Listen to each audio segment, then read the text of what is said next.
আজকে আমি তোমাদেরকে দশমিক সংখ্যা থেকে অক্টাল সংখ্যায় রূপান্তর আলোচনা করব। একটি সংখ্যা পদ্ধতিতে দুটি অংশ থাকে, পূর্ণ অংশ এবং কি ভগ্নাংশ অঙ্ক।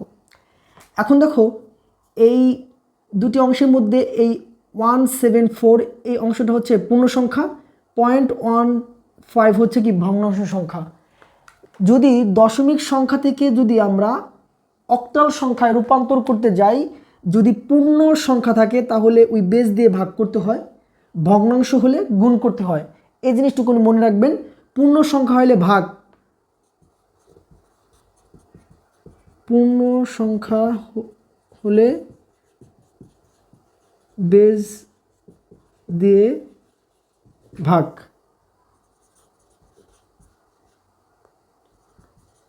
ভগ্নাংশ হলে বেস দিয়ে গুণ। তোমরা এই জিনিসটা একটু নোট করতে পারো। এইটা শুধু হচ্ছে দশমিক সংখ্যা থেকে অন্য যে কোনো সংখ্যা পদ্ধতিতে গেলে পূর্ণ সংখ্যা হইলে বেস ভাগ, ভগ্নাংশ হলে গুণ। এইটুকু যদি একটু মনে থাকে তাহলে এই সংখ্যা পদ্ধতির রূপান্তর কারো কোনো সমস্যা হবে না আশা করি। এখন আমি দুইটা উদাহরণের মাধ্যমে ব্যাখ্যা সহকারে বোঝাচ্ছি। ভিডিওটি যারা দেখবেন তারা এই ভিডিওটি একটু যার যার ফেসবুক লাইভে একটু শেয়ার করে দিবেন। দেখেন, তাহলে একটি সংখ্যা পদ্ধতির অংশ হচ্ছে দুটি, একটি হচ্ছে পূর্ণ সংখ্যার অংশ আর একটা হচ্ছে ভগ্নাংশ সংখ্যার অংশ। যদি পূর্ণ সংখ্যা হয় তাহলে যে সংখ্যা পদ্ধতিতে যাব তার বেস দিয়ে ভাগ করব। ভাগ আমরা স্বাভাবিক সবাই পারি। এখন দেখেন 174 এই পূর্ণ সংখ্যা থেকে যদি আমরা দশমিক থেকে অক্টালে গেলে তার বেস 8 দিয়ে ভাগ করব। 174কে যদি আমরা 8 দিয়ে ভাগ করি তাহলে ভাগফল থাকে 21, ভাগশেষ থাকে 6। এটা যদি আমরা একটু ভাগ করি, ক্যালকুলেটরে ভাগ করলে মানটা, ক্যালকুলেটর যদি আমরা একটু ভাগ করি তাহলে মান আসবে এইভাবে 1.75।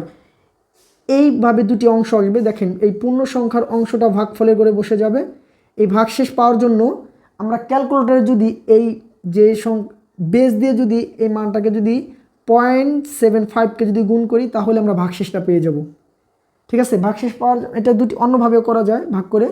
তাহলে এই দেখেন এই 21কে যদি 8 দিয়ে ভাগ করি তাহলে কয়বার যাবে, ভাগফল বসবে কত 2, যেমন 8 দুগুণে কত হবে 16 হবে, ভাগশেষ কত থাকবে 5।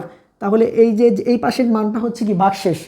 তাহলে দেখেন যদি এই ভাগ 8-এর বেসটা যদি বড় হয় এবং এই ভাগফলটা যদি ছোট হয় তাহলে এই জায়গা কত বসবে 0 হবে, আর এই মানটা এই পাশে চলে আসবে। এটাকে ভাগ করলে এইভাবে বোঝানো যায় যে দেখেন এই 8 তো এই 2-এর মধ্যে একবার যায় না, কয়বার যায় 0 বার যায়।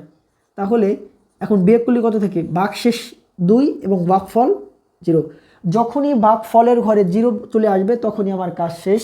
এখন দেখেন আমাদের এই যে ভাগশেষের ঘরে যে মানটা আসলো, যে ভাগফলের ঘরে 0 চলে আসলো, 0 আসার পরে এই মানটা কিন্তু ভাগশেষ। তাহলে এই মানটা হবে কি MS বিট আর এই যে মানটা হবে কি LS বিট। এখন আমরা 0.125 এই মানটাকে, ভগ্নাংশ মানটাকে যদি দশমিক থেকে যদি অক্টালে রূপান্তর করতে যাই তাহলে তার বেস দিয়ে গুণ করতে হবে। তাহলে দেখেন আমরা একটু গুণ দেখি, 1.15 ইন্টু কত 8। এখন এটিকে যদি স্বাভাবিকভাবে আমরা গুণ করি 5-40-এর কত বসবে 0 বসবে, 8 8 আর হাতে আছে কত 4, তাহলে কত হবে 12, 12 কত বসবে 2 বসবে, আর এই যে পয়েন্ট হাতে যে 1টা থাকবে সেটা হচ্ছে পূর্ণ সংখ্যা করে বসবে। তারপরে এই 0.20 ইন্টু কত 8। এখন এই মানটাকে আবার গুণ করব।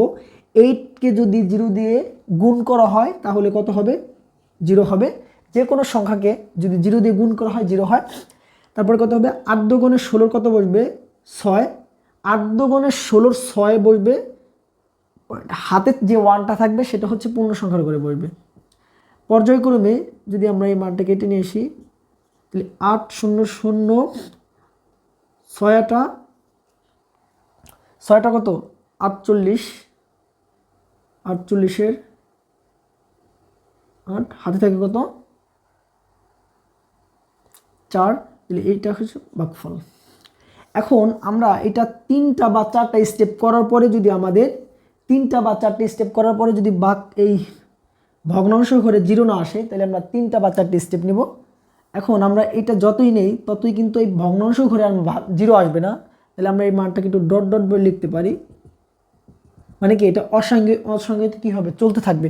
দেখেন পূর্ণ সংখ্যার ক্ষেত্রে আমরা নিচের মানটা কি নিছি এমএস বিট, কিন্তু ভগ্নাংশের ক্ষেত্রে এই যে উপরের মানটা হবে কি এমএস বিট, এই পর্যন্ত এটা হবে কি এলএস বিট।